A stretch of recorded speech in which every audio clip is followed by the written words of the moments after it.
Tujuan negara Republik Indonesia tadi tentang melindungi segenap tumpahan darah bangsa sampai dengan keadilan sosial, yang kalau kemudian dalam bahasa kita adalah berarti kebebasan atas ketertindasan, kebodohan, kemiskinan, ketimpangan, dan kehinaan, itu tidak tercapai. Kenapa? Karena ada sistem inti yang tidak berubah. Betul. Itu pada pendekatan perencanaan strategik gitu ya. Nah, kalau gitu pertanyaan berikutnya menjadi begini. Oke, kalau gitu apa itu pemilu? Nah, dia sesungguhnya tidak hanya bicara soal suksesi.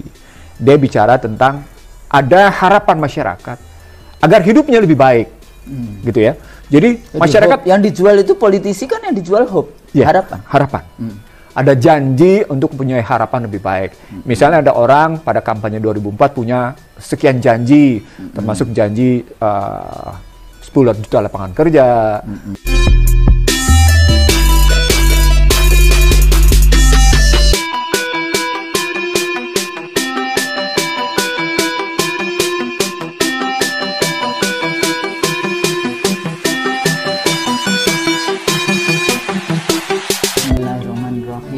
Assalamualaikum warahmatullahi wabarakatuh. Waalaikumsalam.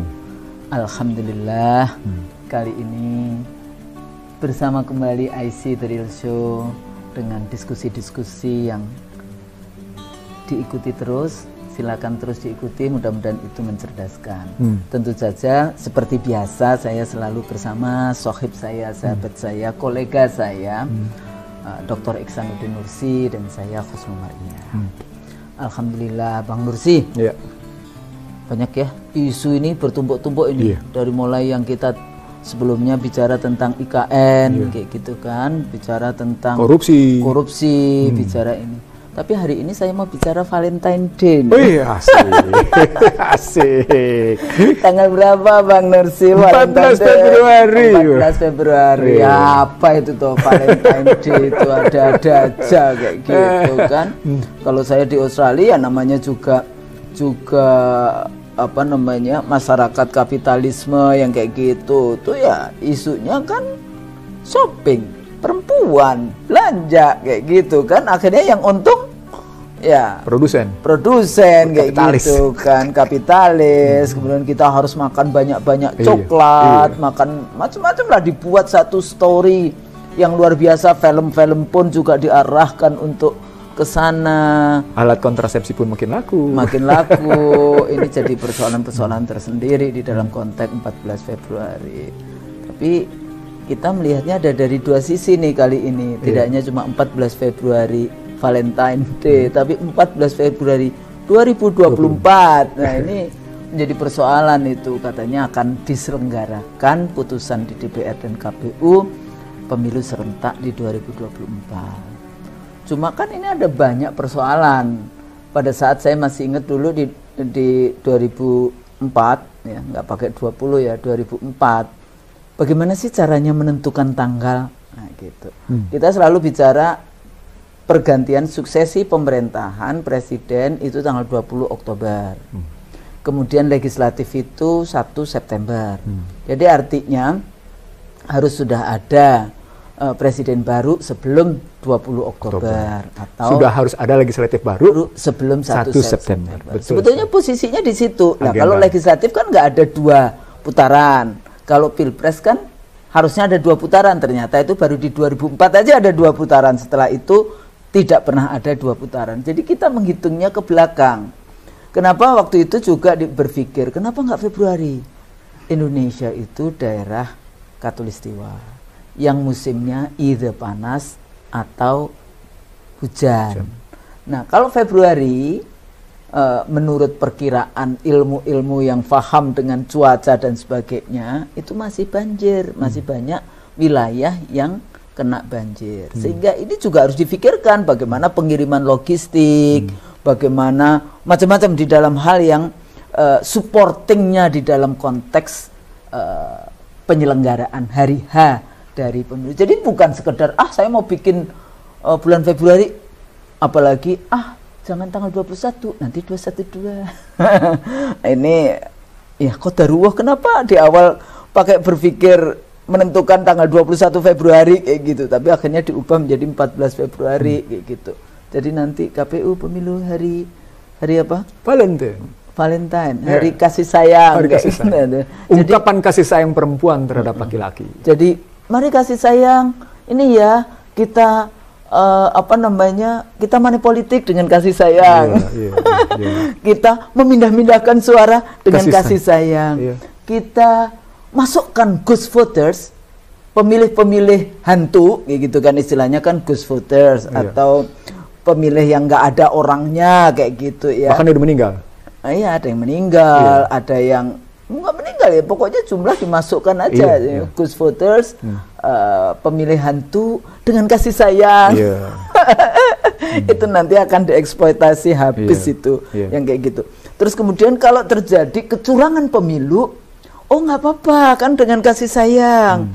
Ini bisa runyam ini nanti prinsip pemilu yang free and fair, bebas dan adil. Dalam ilmu politik atau di dalam konstitusi kan ada jurdil, luber jurdil, bisa tidak bisa hilang dengan jargon-jargon Valentine Day kayak gitu. Itu juga menjadi persoalan. Nah, jadi kalau dilihat dari konteks yang pertama Valentine Day, tapi berhubungan dengan kenapa kemudian dipilih oleh KPU dan DPR untuk menjadi hari pemilu, ini secara politikal ekonomi Bang Nursi melihatnya seperti apa? Nah, pemilu memang satu cara untuk pergantian kekuasaan. Ya, suksesi pemerintahan. Ya, pergantian kekuasaan. Tadi sudah dijelaskan sama Husnul, 1 September untuk legislatif, 20 Oktober untuk presiden. Eksekutif. Disitulah suksesi kelihatan. Tapi suksesi dalam cara berpikir sekarang ternyata punya makna macam-macam. Gitu ya. Saya menyebutnya orang boleh berganti, tapi ternyata pelaku mesti berganti. Tapi ternyata bisa saja sistemnya nggak berganti. Misalnya ketika kita dengar istilah deregulasi, debirokratisasi, gitu ya. Terus lalu kemudian ada sebutan dengan reformasi struktural berkesinambungan, gitu ya. Nah, itu kan tidak berganti itu sistem. Jadi sebetulnya konsepnya sama, cuma dikasih label yang berbeda. Betul sekali. Artinya konteksnya sama, kontennya sama. Casingnya yang beda. Karena menyangkut orang-orang beda. Nah, itu yang pertama dilihat. Itu berarti ketika sistem intinya, jadi core sistemnya. Jadi kalau pakai kajian perencanaan strategik namanya, kan kita harus ngelihat core system gitu ya. Betul.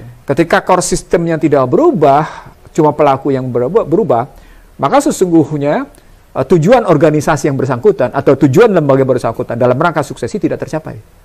Logikanya begitu, Husnul. Jadi siklus suksesi tadi sesungguhnya tidak membuka jalan tercapainya tujuan kelembagaan. Kalau pakai cerita konstitusi berarti tujuan negara Republik Indonesia tadi tentang melindungi segenap tumpah darah bangsa sampai dengan keadilan sosial, yang kalau kemudian dalam bahasa kita adalah berarti kebebasan atas ketertindasan, kebodohan, kemiskinan, ketimpangan, dan kehinaan, itu tidak tercapai. Kenapa? Karena ada sistem inti yang tidak berubah.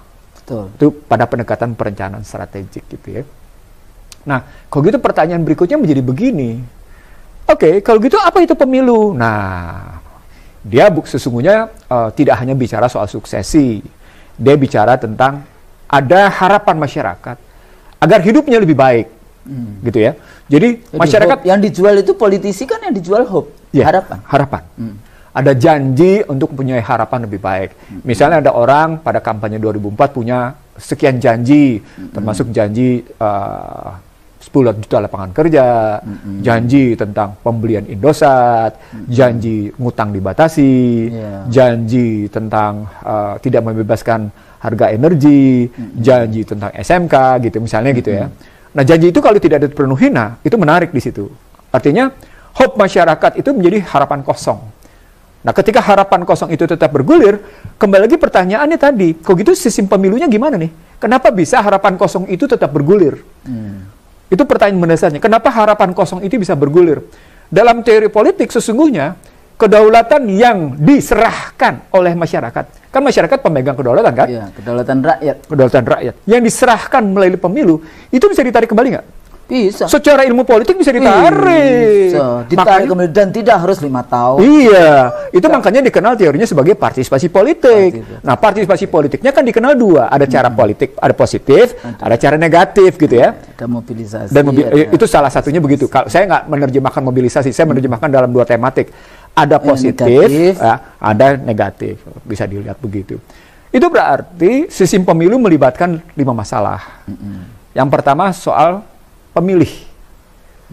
Pemilihnya gimana? Nah, yang kedua di sistem pemungutan suara. Di pemungutan suara. Yang ketiga adalah soal peserta. Pesertanya gimana? Lalu berikutnya ada penyelenggaranya. Yang terakhir yang paling penting, lembaga yang melakukan persengketaan pemilu. Nah, sebelum persengketaan itu terjadi, mereka juga punya lembaga etik dalam rangka menuju ke persengketaan tadi. Itu misalnya, Anda bisa lihat pertarungan paling konkret adalah ketika Donald Trump melakukan perlawanan terhadap Joe Biden. Ketika Donald Trump ngomong macam-macam tentang Joe Biden, sampai akhirnya terjadi peristiwa 6 Januari di Capitol Hill gitu, sampai kayak gitu-gitu. Itu kan menunjukkan bahwa ada ketidakpuasan Donald Trump terhadap sistem pemungutan suara.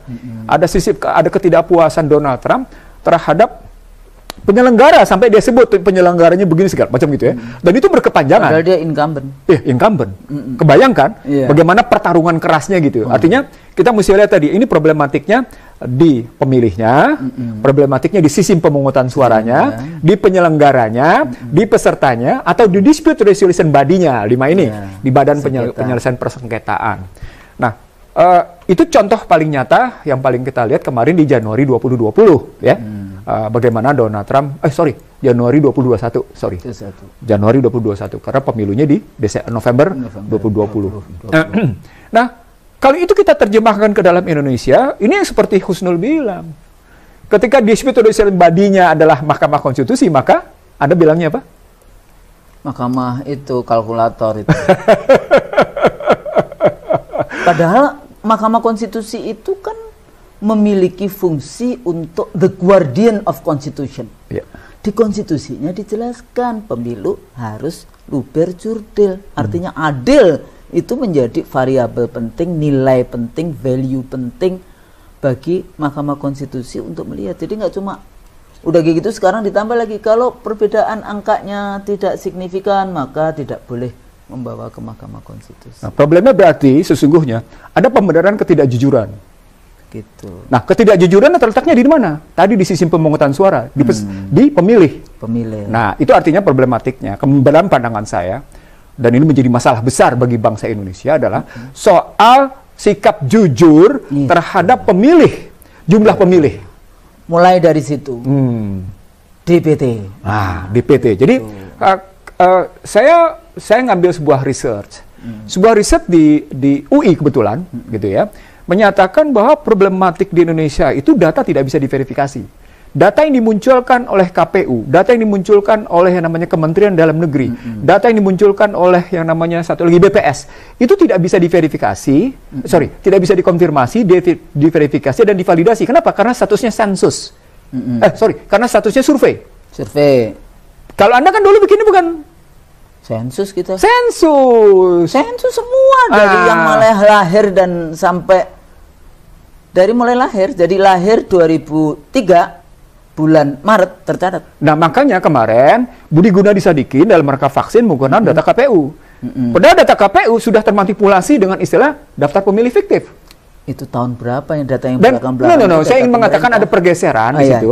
Ada pergeseran gitu ya dalam daftar pemilih fiktif tadi yang ternyata rujuk dengan pendapat KPK dan rujuk dengan pendapat Kementerian Sosial. 16 jutaan ya? Iya. Nah, itu kan Kemensos menyatakan penerima bansos fiktif. KPK menyatakan ini dalam kerangka penerima bansos fiktif, negara dirugikan 10 triliun lebih gitu misalnya. Tapi tidak pernah jelas bagaimana upaya mengatasi. Tapi di situ yang dispute Pilpres di 2019, isunya juga 16 juta pemilih fiktif. Disitulah saya persoalan kenapa Anda tadi menyebut sebagai Mahkamah kalkulator. Mestinya ketika MK melihat ada problem pada daftar pemilih fiktif, maka rujukannya adalah soal kejujuran. Betul. Rujukannya soal kejujuran. Kejujuran dari penyelenggara, Ya kan? Bagaimana nih kita tadi dalam bahasa akademiknya ada konfirmasi, ada verifikasi, ada validasi terhadap jumlah pemilih. Kalau kita mau ngambilnya begitu gitu ya. Ini terkonfirmasi nggak jumlah pemilih misalnya katakan 127 juta gitu. Kalau kita bilang kayak gitu ya. Lalu terkonfirmasi nggak nih? Ini bisa diverifikasi nggak? Loh, kalau jumlah desa saja berbeda antara instansi yang satu dengan instansi yang lain, Anda ngomong apa? Jumlah desa saja antara Kementerian Dalam Negeri dengan yang namanya Bappenas, dengan yang namanya instansi lain, dengan BPS, itu berbeda. Berarti kan jumlah penduduk beda. Dulu itu ada 5 badan bank yang berbeda. Kementerian Dalam Negeri, KTP kan, BKKBN, Abseptor KB, kemudian BPS, Sensus, KPU sendiri pemilu sebelumnya. BPS terus, bukan sensus kali. Waktu itu sensus ya? Sensus 2000 kan, untuk 2004 kan jadi 2000, sensusnya 2000. Kemudian daerah. Untuk kepentingan daerah-daerah itu punya data penduduk diswollen, digelembungkan. Untuk apa? Untuk DAU DAK. Jadi masing-masing ini berbeda secara signifikan. Makanya dulu KPU bikin yang disebut pendataan penduduk dan pemilih berkelanjutan, P4B. Itu dulu sebenarnya waktu itu saya belajar dari Australia yang disebut, Australia kan wajib compulsory voting. Makanya mereka punya database yang relatif paling baik di dunia kayak gitu. Dia itu punya 2 database-nya. Satu rumah gitu ya, jadi apartemen apa, satu manusianya. Jadi kalau dilihat, oh di sini ada pembangunan apartemen, nanti udah dilihat nih, langsung diurus siapa saja nanti kamarnya berapa ini. Jadi mereka sudah sangat ini karena wajib. Tapi dalam teori politik, a swollen and inaccurate voter registration, ya, jadi penggelembungan daftar pemilih, ya, penggelembungan daftar pemilih, itu sebetulnya teori-teori untuk memanipulasi pemilu tahun 70-an berada. Atas nama demokrasi, popular vote, tapi kemudian pemilihnya adalah itu tadi, digelembungkan atau diciutkan dalam konteks itu.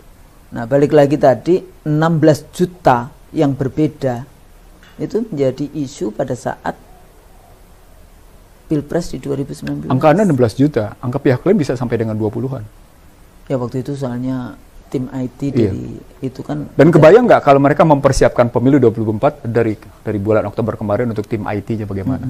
Artinya yang ingin saya sampaikan, tadi kan saya bilang daftar pemilih, lalu kemudian sistem pemungutan suara. Means this is a cost. Kan pertanyaan Anda adalah pada saya alokasi. Artinya, bagaimana sesungguhnya daftar pemilih tetap ini bisa dikonfirmasi, diverifikasi, divalidasi untuk menyatakan satu sistem pemungutan suara seperti apa. Kertas suaranya gimana, siapa yang dipilihnya kayak apa. Dia itu menjadi kan sumber semuanya, TPS-nya, surat suara, semuanya berhubungan dengan logistik. Jadi 5 hal tadi dengan logistik tadi, itu kelihatan.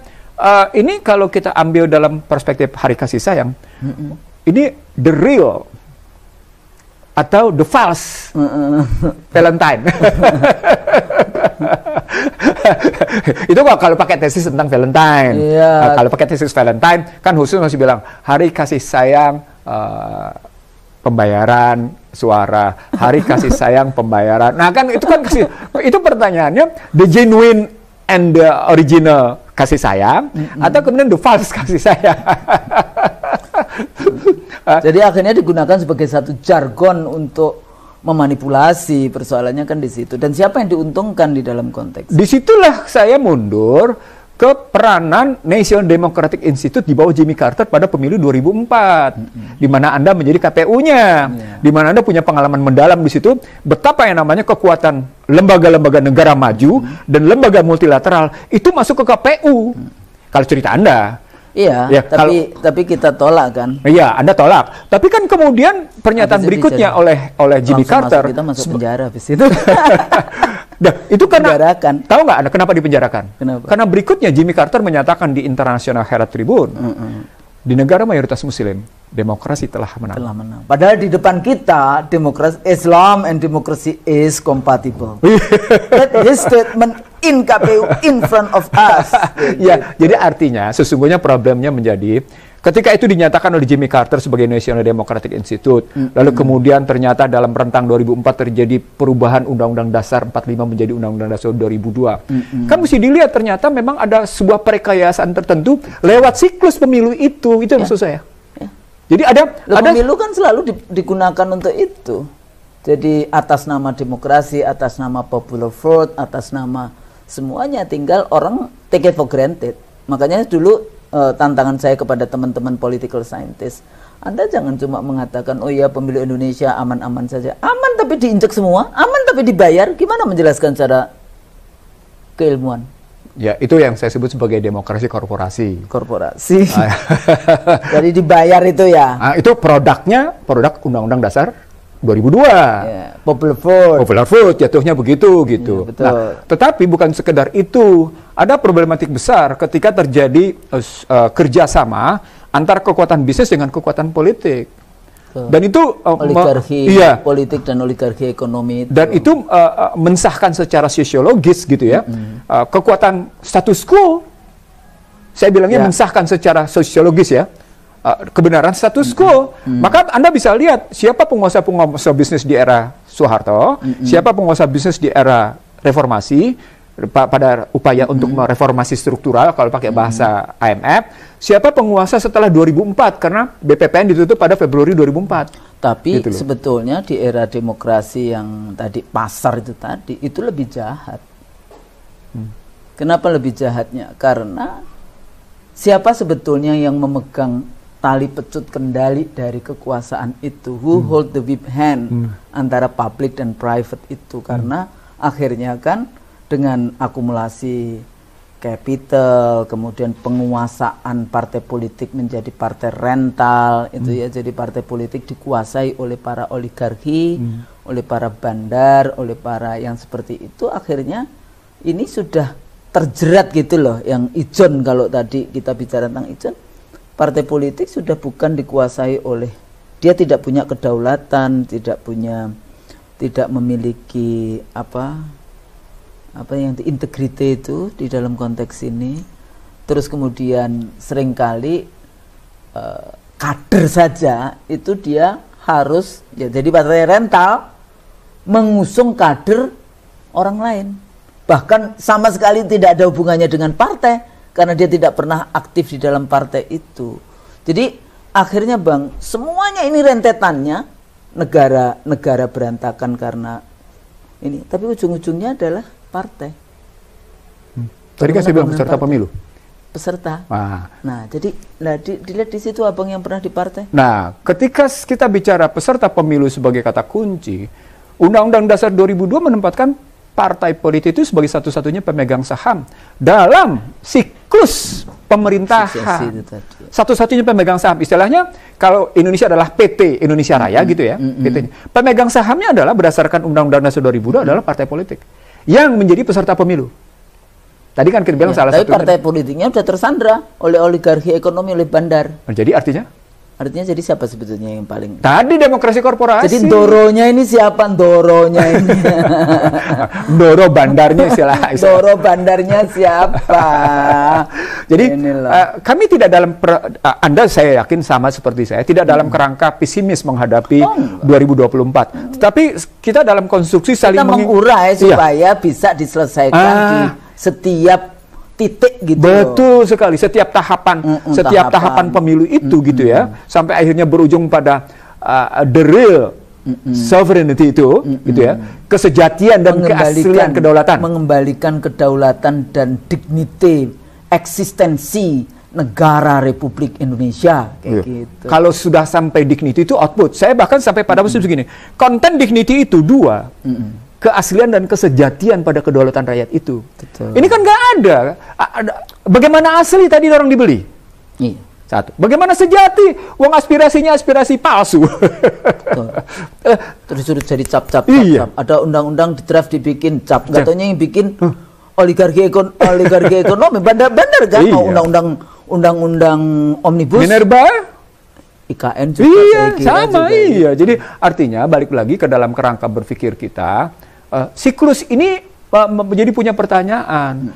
Apakah siklus ini memang siklus yang menjawab harapan hope tadi ya? Iya, menjawab harapan masyarakat agar terjadi perubahan yang lebih baik, atau ternyata kalau kita pernah dialog, oh ternyata siklus pemilu ini malah melahirkan liabilities gitu. Dia bukan melahirkan aset bagi masyarakat, dia melahirkan beban bagi masyarakat. Kenapa? Karena secara struktural kelembagaan, yang ujungnya adalah soal pelakunya, struktural kelembagaan pemerintahan, struktural kelembagaan pada partai sebagai satu-satunya pemegang saham pada sistem pemerintahan, gitu ya. Kan ujungnya adalah soal pelaku. Nah ternyata bukan melahirkan aset, dia melahirkan liability seperti sekarang. Itu artinya siklus itu menjadi siklus negatif. Itu yang saya maksud. Putaran kekuasaan itu menjadi negatif, gitu loh. Jadi kan makanya seringkali dibilang itu lingkaran setan. Vicious circle. Vicious circle. Nah, kalau itulah makanya saya gambarkan, ternyata demokrasi korporasi itu terus dia berkelindan dengan situasi perekonomian, ekonomi politik. Perekonomian politik berarti siapa yang menguasai sumber daya, siapa yang menguasai produksi, siapa yang menguasai distribusi. Nah, kalau sudah kena kayak gitu kan ujungnya akhirnya adalah muncul social distrust, social disorder, social disobedience. Maka ketika IKN maka ketika muncul IKN misalnya atau muncul undang-undang lain, muncul gagas bangkang pajak. Padahal dalam sistem perpajakan Indonesia, masyarakat tidak bisa bangkang pajak. Kenapa? Karena setiap harga yang dibayar oleh masyarakat pada hakikat sudah ada pajak. Sudah ada pajak. Nggak bisa di situ yang namanya terjadi yang namanya tax obedience, pembangkangan pajak. Itu nggak bisa. Sistemnya itu tidak memungkinkan. Walaupun itu merupakan isu yang menakutkan. Karena kalau sampai terjadi tax obedience, maka without tax, without representation, gitu loh. Jadi tidak ada yang namanya tanpa teks itu ada perwakilan, nggak ada. Adanya perpajakan adalah sebuah perwakilan. Padahal kita tahu yang ada adalah false representation. Berarti teks yang digunakan ini dalam kerangka tadi, gitu loh logikanya. Iya. Tuh, ya kan? Kita udah bayar teks, mestinya kita punya wakil di situ, membawa aspirasi kita, aspirasi rakyat. Tapi ternyata enggak. Iya. Begitu kan. Jadi artinya gini Husnul, tadi ketika saya bilang without that, without representation tadi, masyarakat menjadi punya hak dua.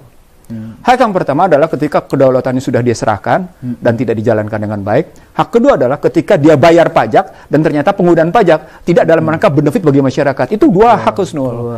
Gitu. Artinya siklus pemilu menjadi pertanyaannya menjadi apakah ini memang melahirkan public benefit, gitu kan? Ya. Kan public benefit ada nggak? Kan gitu. People benefit ada apa enggak? Gitu loh. Ya, atau yang terjadi adalah dia selalu ngomong kayak gini. Nih. Rakyat yang mana?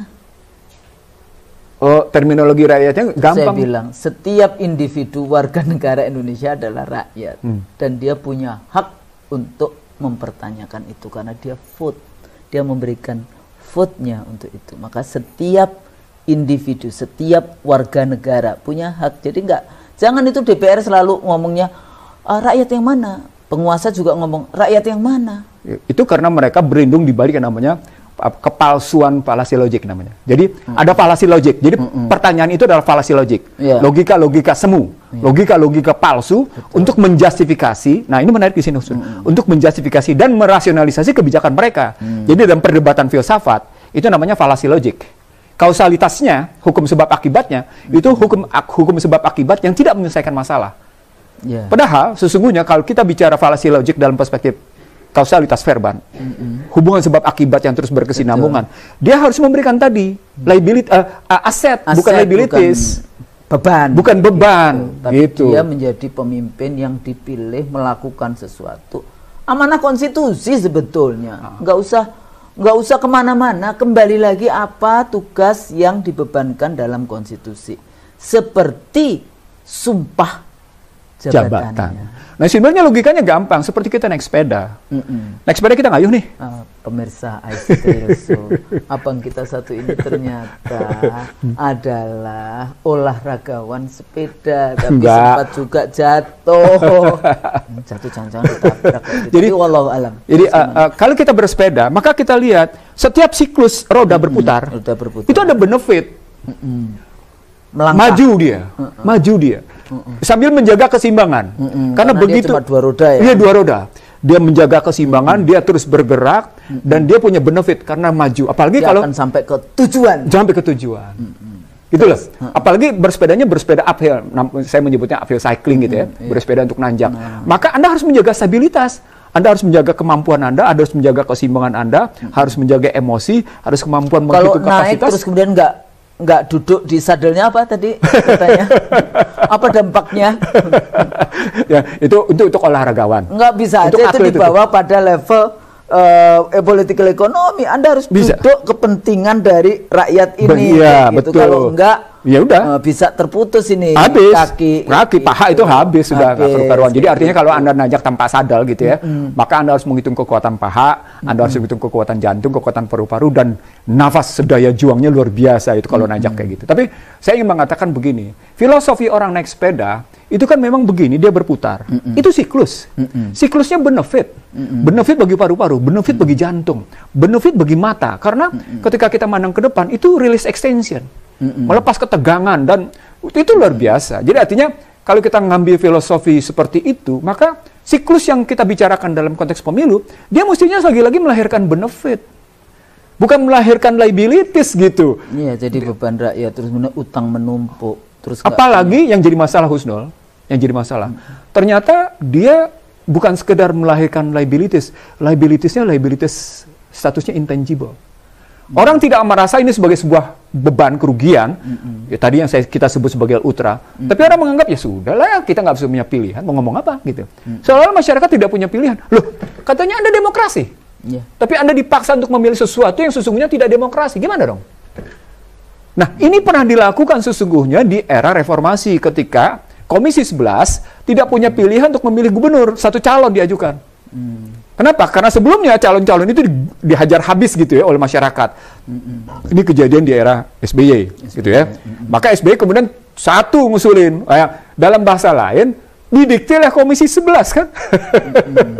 Padahal modelnya begitu gitu. Sudahlah model keterlibatan parlemen untuk ngambil posisi eksekutif, tapi ternyata modelnya model bagaimana tadi kesejatian dan keaslian dalam rangka kedaulatan rakyat, ternyata muatan yang melahirkan yang saya sebut sebagai intangible liabilities. Apakah indikator intangible liabilities? Sederhana, Anda bisa lihat ancaman inflasi sekarang. Mau tidak mau akan ada kenaikan suku bunga, di tengahnya namanya tidak ada penguatan. Loh, Anda bisa lihat kebijakan fiskalnya gimana? Fiskalnya ternyata kenaikin PPN. Lihat moneternya apa? Ya naikin inflasi, jaga inflasi, suku bunga dinaikin. Dong apa artinya? Liabilities, beban. Gitu loh, sederhananya. Saat yang sama Anda tetap menjual obligasi dengan tingkat suku bunga tinggi. Terus katanya nanti juga itu yang apa, Mas Aji namanya? Sukuk. Terus ada lagi apa? Wakaf juga akan diambil alih katanya. Ya, artinya begini, di satu sisi Anda memusuhi gitu ya. Itu masalahnya. Apa itu? Jadi seluruh hartanya umat akan digunakan untuk kepentingan dia, tapi kalau ulamanya dimasukkan penjara, kan itu. Artinya, saya ingin mengatakan begini, Husnul. Mari kita bertanya kepada diri kita masing-masing.